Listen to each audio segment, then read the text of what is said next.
¿Alguna vez has visto esta obra?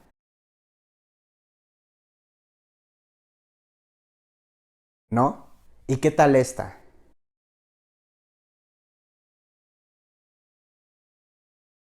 ¿Y esta?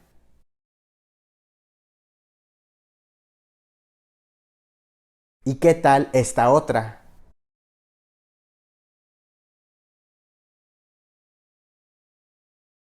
¿Y esta?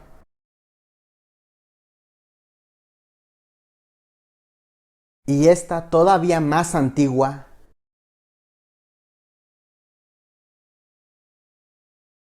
¿Y esta todavía más extraña?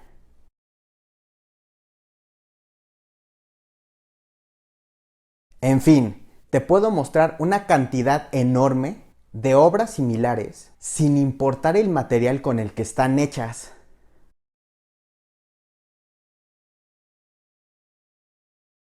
En casi todas ellas generalmente aparecen tres mujeres desnudas en un bosque.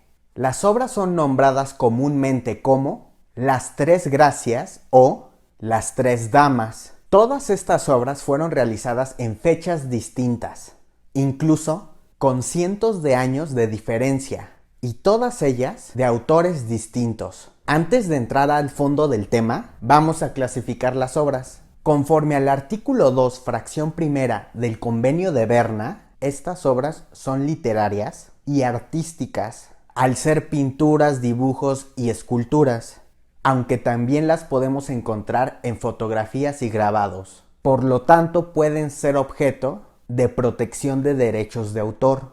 Ahora, la legislación mexicana, en la Ley del Derecho de Autor, establece en su artículo cuarto que estas obras son, según su autor, de dos tipos. Las primeras, de autor conocido, es decir, sabemos quién es el autor y claramente lo podemos identificar. Ejemplo, esta de Otto Müller.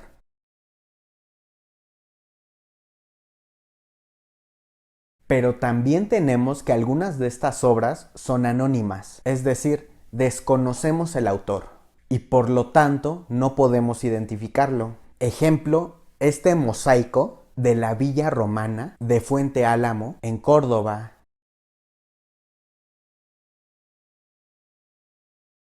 Según su comunicación, todas estas obras son publicadas al estar en disposición del público. Según su origen, al no conocer la obra primigenia, es decir, la primera en haber sido creada, podemos decir que todas estas obras son derivadas, ya que resultan de la adaptación u otra transformación de una obra primigenia. Es decir, el autor se basó en obras anteriores para crear su propia obra. Si bien no conocemos al autor de la obra primigenia, este sí que se basó en algo muy específico. Pero más adelante en el video haré mención de esto.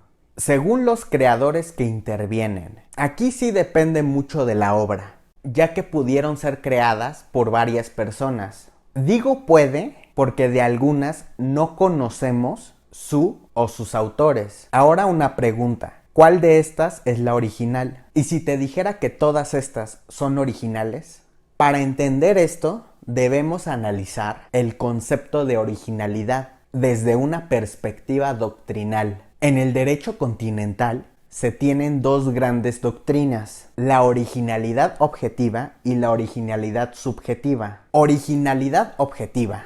Berkovitz Rodríguez Cano afirma que la originalidad objetiva tutela bajo derechos de autor solamente aquellas creaciones humanas que sean objetivamente nuevas, es decir, requiere la aportación al patrimonio cultural de algo que con anterioridad a la misma no existía. Esta doctrina establece la teoría de la novedad, la cual puede ser absoluta o subjetiva. En la novedad absoluta tenemos que la obra debe ser totalmente nueva. No debe existir una obra anterior similar. En la novedad subjetiva, la obra es original siempre y cuando el autor no haya buscado copiar una obra ya existente, ni aunque la hubiese copiado de manera inconsciente. Originalidad subjetiva. Antequera señala que la originalidad de una obra debe entenderse en el sentido de individualidad y no de novedad, pues de lo que se trata es que el producto tenga sus características propias, a fin de distinguirlos de otro del mismo género. José Caballero afirma que la originalidad se satisface plenamente cuando la obra en cuestión refleja de cualquier modo la personalidad del autor, por contener la forma de expresión que éste ha elegido. Con esto entendemos que en la originalidad subjetiva, la obra puede parecerse a obras preexistentes, sin embargo es original en cuanto a que el autor ha plasmado su personalidad o esencia en dicha obra, sin importar que se haya basado o influenciado en una obra preexistente.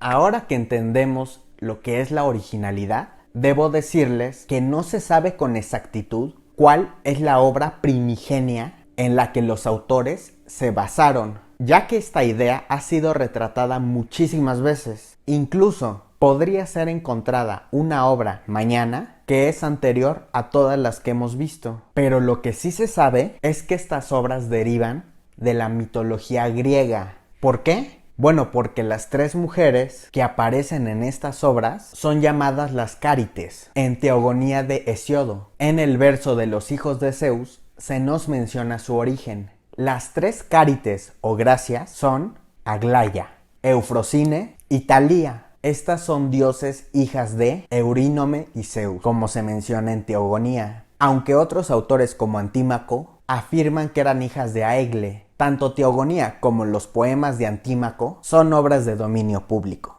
Entonces todas estas obras son adaptaciones de estos y otros textos que recopilan los mitos griegos. Esto significa que todas estas obras derivan de mitología de hace miles de años. Si bien los mitos no se pueden proteger por derechos de autor, al ser una idea popular, lo que estos autores están registrando no es el mito, sino la obra que crearon. Al momento que estos autores le dieron el toque a su propia obra, conforme a su técnica artística y muy personal, estas se convierten en obras completamente distintas. Un ejemplo sería la cantidad de retratos de Jesucristo. Es enorme, pero cada una de estas obras es distinta a la otra, aunque la persona retratada sea la misma. Los autores jamás conocieron a Jesucristo, ni a las tres gracias, pero estos se los imaginaron y plasmaron su idea en un lienzo, en una escultura, en una fotografía. Esto significa que cada uno de ellos es autor de su propia obra. ¿Y qué derechos le deberíamos de reconocer a cada autor? Los derechos patrimoniales y los derechos morales de cada una de sus obras. Cada una de estas obras, entonces, está protegida por la ley, aunque sea similar a otras preexistentes o posteriores a la misma.